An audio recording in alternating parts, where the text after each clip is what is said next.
This video podcast is brought to you by McCarter Online.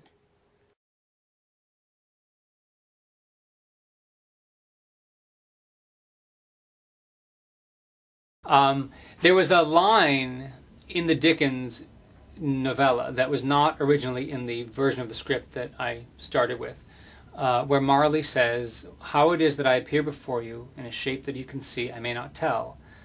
For I've sat invisible beside you many and many a day." And to me, that said, wow, Marley's been in that chair in Scrooge's bedroom maybe for 7 years, since the day he died, to help Scrooge not make the same mistakes that Marley made.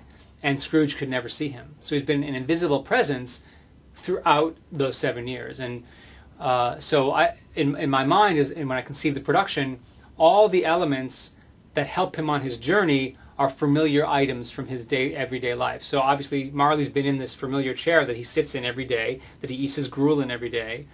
He just doesn't know Marley's in it, invisible behind him perhaps.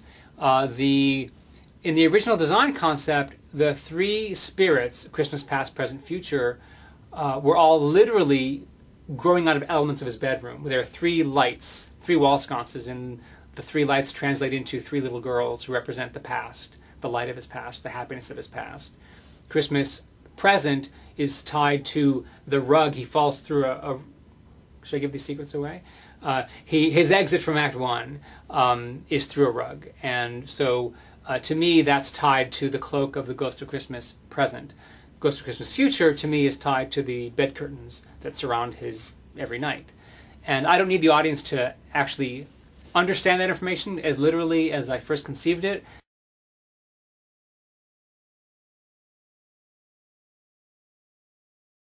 For me, that represents the accessibility of the tools of his redemption.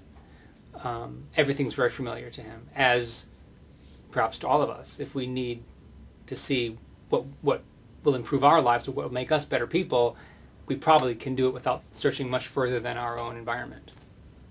That's what I mean. This podcast has been brought to you by McCarter Theater in Princeton, New Jersey.